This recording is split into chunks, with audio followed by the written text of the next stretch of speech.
बिस्मिल्लाहिर्रहमानिर्रहीम। इब्तिदा रब जलील के नाम पे जो बड़ा मेहरबान नहायत रहम करने वाला है। अस्सलामु अलैकुम। मैं हूँ ज़ारा कुरैशी। कैसे हैं मेरे तमाम देखने वाले? उम्मीद करती हूँ ठीक ठाक होंगे और दुआ अल्लाह रब्बुल इज़्ज़त आप सबको अपनी हिफ्ज़ व अमान में रखे। मुअज़्ज़ज़ नाज़रीन, हज़रत दाऊद अलैहिस्सलाम की कौम बंदर क्यों बनी? उन्होंने अल्लाह रब्बुल इज़्ज़त के कौन से हुक्म की नाफरमानी की थी? क्या दुनिया में मौजूदा बंदर उस नस्ल से हैं? यही आज हम आपको इस वीडियो में बताएंगे और हज़रत दाऊद अलैहिस्सलाम की कौम के मुतालिक मुकम्मल मालूमात फराहम करेंगे जो यकीनन आपके इल्म में इजाफ़े का बायस होगी। लेकिन वीडियो में आगे बढ़ने से पहले अगर आप हमारे चैनल पर नए हैं तो बराए मेहरबानी इस्लामी हिस्ट्री विद ज़ारा कुरैशी को सब्सक्राइब कर लें ताकि आने वाली हर मालूमाती और इस्लामी स्टोरीज़ आपको मिलती रहे।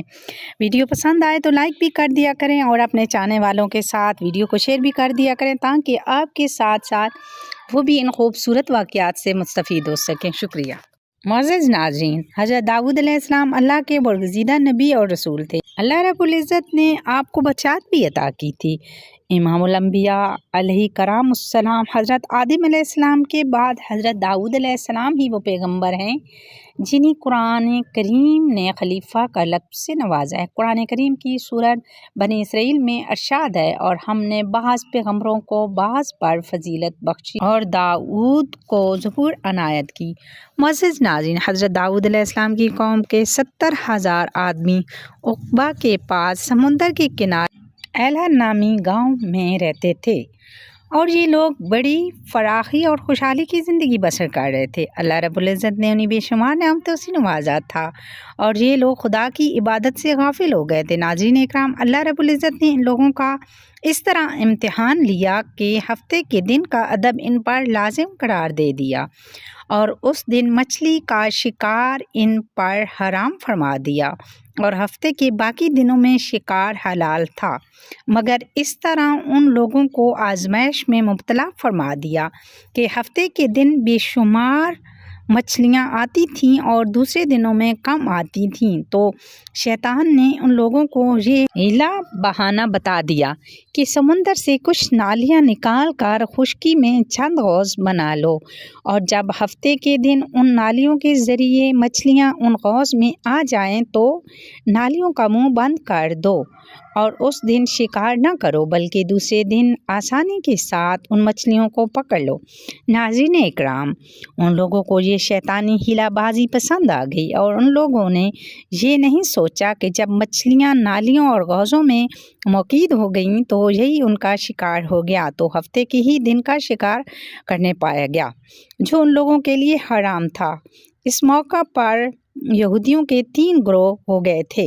नाज़रीन इकराम, कुछ लोग तो ऐसे थे जो इस शिकार के हिले से मना करते थे और नाराज़ और बेजार होकर बाज रहे, जबकि दूसरे ग्रोह के लोग उस काम को दिल से बुरा जान के खामोश थे मगर दूसरों को मना नहीं करते थे, बल्कि मना करने वाले को ये कहते थे कि तुम लोग ऐसी कौम को क्यों नसीहत करते हो जिन्हें अल्लाह रब्बुल इज़्ज़त हलाक करने वाला या सख्त सज़ा देने वाला है। जबकि तीसरा ग्रोह वो सरकश और नाफरमान लोग थे जिन्होंने हुक्म खुदावंदी की एलानियत मुखालफत की और शैतान की हिलाबाजी को मानकर हफ्ते के रोज़ शिकार कर लिया और उन मछलियों को खाया और बेचा भी। नाज़रीन इकराम, जब नाफरमानों ने मना करने के बावजूद शिकार कर लिया तो मना करने वाली जमात ने कहा कि अब हम इन मसीहतकारों से कोई मेल मिलाप नहीं रखेंगे। चुनाचे उन लोगों ने गांव को तकसीम करके दरमियान में एक दीवार बना ली और आमद और रफ्त का अलग से दरवाज़ा भी बना लिया। हज़रत दाऊद अलैहिस्सलाम ने ग़ज़बनाक होकर शिकार करने वालों पर लानत फरमा दी। उसका असर ये हुआ कि एक दिन ख़ताकारों में से कोई भी बाहर नहीं निकला तो उन्हें देखने के लिए कुछ लोग दीवार पर चढ़ गए तो क्या देखा कि वो सब के सब बंदरों की सूरत में मस्क हो गए हैं। अब वो लोग इन मुजरमों के दरवाजे खोलकर अंदर दाखिल हुए तो वो बंदर अपने रिश्तेदारों को पहचानते थे, उनके पास आकर उनके कपड़ों को सूंघते थे اور زہر و قطار روتے تھے، مگر لوگ ان بندر بن جانے والوں کو نہیں پہچانتے تھے۔ ان بندر بن جانے والوں کی تعداد تاریخ نے 12,000 لکھی ہے۔ یہ سب 3 دن تک زندہ رہے اور اس درمیان میں کچھ بھی نہ کھا پی سکے، بلکہ یوں ہی بھوکے پیاسے سب کے سب ہلاک ہو گئے۔ شکار سے منع کرنے والے گروہ ہلاکت سے سلامت رہا، اور صحیح قول یہ ہے کہ دل سے برا جان کر خاموش رہنے والوں کو بھی اللہ رب العزت نے ہلاکت سے بچا لیا۔ ناظرین اکرام، سورہ بقرہ کی آیت نمبر 65 میں، اور بے شک ضرور تمہیں معلوم ہے کہ وہ جنہوں نے ہفتے میں سرکشی کی تو ہم نے ان سے فرمایا ہو جاؤ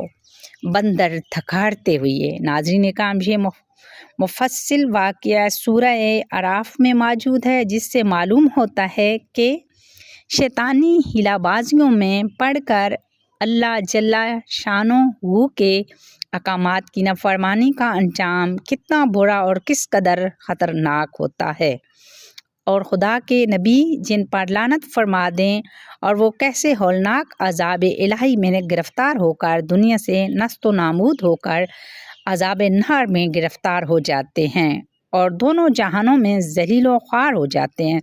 ناظرین اکرام، اصحاب اہل کے اس دل دہلا دینے والے واقعے میں ہر مسلمان کے لیے یہ بہت بڑی عبرت اور نصیحت کا سماں ہے۔ کاش اس واقعے سے مسلمانوں کے قلوب میں خوف خداوندی پیدا ہو جائے اور وہ اللہ اور اس کے رسول کی نافرمانیوں کی پگڈنڈیوں میں بھٹکنے سے منہ موڑ کر صراط المستقیم کی شاہراہ پر چل پڑیں اور دونوں جہانوں کی سربلندیوں سے سرفراز ہو کر اعزاز اکرام کی سلطنت کے تاجدار بن جائیں۔ ناظرین اکرام، اب ایک انتہائی عام سوال یہ ہے کہ جو اکثر لوگوں کے ذہن میں ہوتا ہے کہ کیا اس وقت دنیا میں موجود تمام بندر اسی قوم کی نسل سے ہیں؟ تو اس کا جواب یہ ہے کہ حضرت عبداللہ بن مسعود رضی اللہ تعالیٰ عنہ سے صحیح مسلم میں منقول ہے کہ بعض لوگوں نے اپنے زمانے کے بندروں اور خنزیروں کے بارے میں حضور نبی کریم صلی اللہ علیہ وآلہ وسلم سے دریافت کیا